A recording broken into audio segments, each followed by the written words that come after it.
Chapter 4. Misunderstandings. Instead of a reply message, Nie arrived, flying on Baxia, the next day when the junior cultivators were studying with Xichen's uncle. Xichen and Meng Yao were drinking tea, having a rather guarded conversation about managing a sect when Meng arrived, hesitating at the door to Xichen's rooms. Xichen rose to greet his friend, bowing politely before somewhat quickly striding to his side to wrap his arms around his friend, since they were in private. Meng Yao reacted more slowly, not having felt Meng Shui's spiritual signature approaching as Xichen had, and being turned away from the door. Meng Yao began to rise to bow to Meng Shui, but Meng Shui strode over to him and placed gentle but firm hands on Meng Yao's shoulders. "Stop that. Do not do something to hinder your recovery or put yourself in pain for my sake. Have the physicians in Qinghe not been able to help you? Why did I have to hear of this from Xichen?" He looked deeply concerned and very slightly hurt. Xichen was certain now that if Meng Shui had not started to court Meng Yao, he intended to. He could see the deep, soft caring in Meng Shui's face. Meng Yao was clearly deeply important to him. Xichen would see what he could do to help make that happen while they were both where he could help. Meng Yao was looking at Meng Shui, still kneeling in front of him, and he looked overwhelmed. Xichen was fairly certain from the way that Meng Yao's face had opened at the sight of Meng Shui that the feelings were mutual, but Meng Yao clearly did not want to bother or worry Meng Shui. Xichen returned to his seat and placed another cup out for Meng Shui. He said, "We were not expecting you, but you should join us for tea and to discuss." As Meng Shui sat between the two of them at the table, Meng Yao finally responded. "I was not aware I had access to the physicians in Qinghe, sect leader. It is an old injury. I can work around it. It will not impact my abilities to be helpful to you." Meng Shui looked deeply concerned. He said, "Of course they are available to you. They're there to treat any member of my sect. I'm not worried about your usefulness. I just do not want you to be in pain." Meng Yao looked utterly confused now, and Xichen was starting to believe that there had been some sort of serious miscommunication.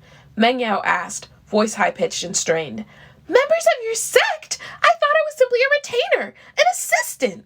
Meng Shui reached out and touched the carefully put-together braids on Meng Yao's head. "You wear the Nie braids. Of course you are a member of the sect. I brought you in, did I not?" Meng Yao just stared at him in confusion, but Xichen could see the way that he leaned ever so slightly into Meng Shui's touch. Yes, the feelings were indeed mutual. Meng Yao said, "When? How? Do I even have strong enough cultivation to be considered a member of a sect I was not born into?" Meng Shui looked appalled, and before he could yell, as he often did when so surprised, Xichen spoke up even as he began to pour more tea for everyone. "It seems we have some misunderstanding to sort out. May I help?" Both of them turned to focus on him, and he delicately sipped his tea, waiting for both of them to settle a bit and do the same.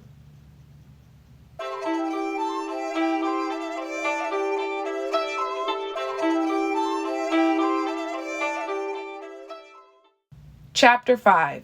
Understandings. Once both of them had calmed down a little bit, though Xichen could still see concern and tension written across Meng Shui's features, he turned to Meng Yao and said, "What did you think your position in the Nie sect was after you became involved in it?" Meng Yao looked like he was tempted to avoid answering, but Xichen raised an eyebrow, and he sighed. "As a retainer of some sort? I thought I had low enough cultivation that the only way I could join a sect was as an acknowledged member of the family, so I thought that I was simply useful to Chief Zun, as someone skilled in logistics." Xichen was starting to see what had happened. Among other things, the Jin sect had such rules. The Nie was much more lenient on such things, and it was not as though Meng Yao was not a cultivator at all. He turned to Meng Shui, who looked almost hurt. Before he could ask Meng Shui what he thought had happened, Meng Shui asked uncertainly, "Did I make you feel unwelcome? Like you were not a part of the Nie?" Meng Yao shook his head quickly, eyes widening a little bit at the vulnerability of the question. "No, Chief Zeng, of course not. You were very kind and welcoming. I was glad, I was grateful to be useful to you." Xichen saw Meng Shui flinch at Meng Yao's repeated use of the word useful. He figured that he should get Meng Shui to explain his side. He turned to his friend and asked, "And Meng Shui, what did you think?" Meng Shui scowled. "I asked him to be my vice-general and gave him the Nie braids. Meng Yao was valuable to our sect and to me. I am very happy to count him as a member of my sect."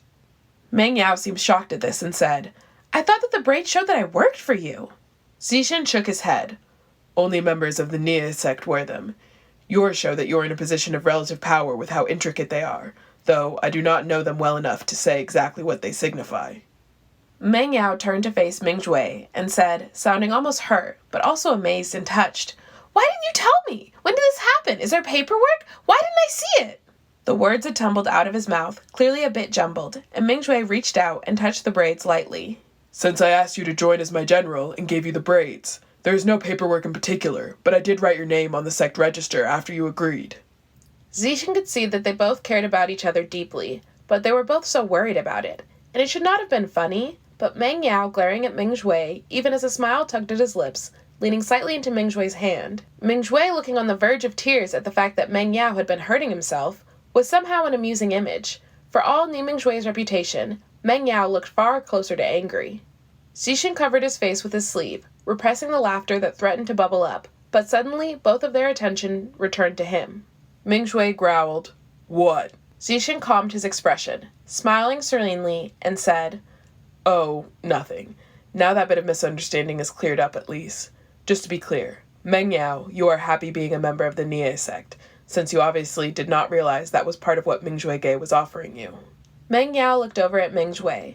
Both of them had mirrored, hopeful, but uncertain looks on their faces, and Meng Yao said softly, "Yes, I like the idea.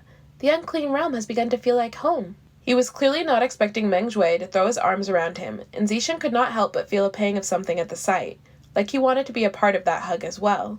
Meng Yao's arms came up tentatively to wrap around Ming Jue, and then suddenly Ming Jue backed away and said gruffly, "I'm sorry. I should have checked if that would hurt you before I did that." Meng Yao laughed, his fascinating dimples showing, and Xichen struggled to look away. Meng Yao scolded, "Just because I've got an old injury doesn't mean I'm made of glass, Chifunzun." Ming Jue looked down and said, "You don't need to be so formal." Meng Yao seemed perplexed at this request. He asked, tone almost teasing, "What should I call you then? Dage? Ming Jue?" Ming Jue looked down, embarrassment showing on his features, and Xichen reached out and put a gentle hand on his shoulder, reassuring. Ming Jue glanced up at Meng Yao with an uncertain, hopeful smile and replied, "Either would be fine. Good." Then he looked thoughtful and asked, "Why did you never tell me that you were injured, though? Or seek treatment?" Meng Yao looked down. Who would care about someone as lowly as me? Non-cultivators have injuries that heal like this all the time. Ming Jue said, "I care. Xichen cares. Lots of us would care. And you aren't a non-cultivator, but even with non-cultivators, I would try to heal them as much as possible given the opportunity. You're hardly any weaker in your cultivation than my brother, though he is more fine-tuned in his training. I was perhaps remiss in not offering you further training, but the ways of the Nie are hard on those who did not start training in them early." Xichen said softly, "Meng Yao could stay at the cloud recesses for a time while we work on your injuries, if that would suit you both." Meng Jue nodded immediately, but Meng Yao protested weakly. "But my duties in Qinghe." Meng Jue reached out and squeezed his shoulder, saying, "Your first duty to Qinghe and to the Nie sect is to be healthy. I will of course visit regularly to consult with you and to check on you." Meng Yao nodded, not having thought of that solution. Xichen suspected that Meng Yao did not remember how efficient flying on one's sword could be, even if it was tiring, and Ming Jue had vast reserves of energy. Xichen smiled, pleased with himself, and said, "That's all settled then. Perhaps, Ming Jue, you would like to spend the night before returning to Qinghe."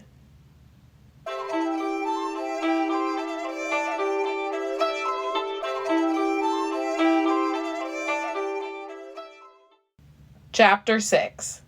Endearment. In the few months that Meng Yao stayed with Xichen in the cloud recesses, Xichen found himself understanding precisely how Meng Yao had endeared himself to Ming Jue so quickly, beyond just the immediate protective instinct that Meng Yao inspired.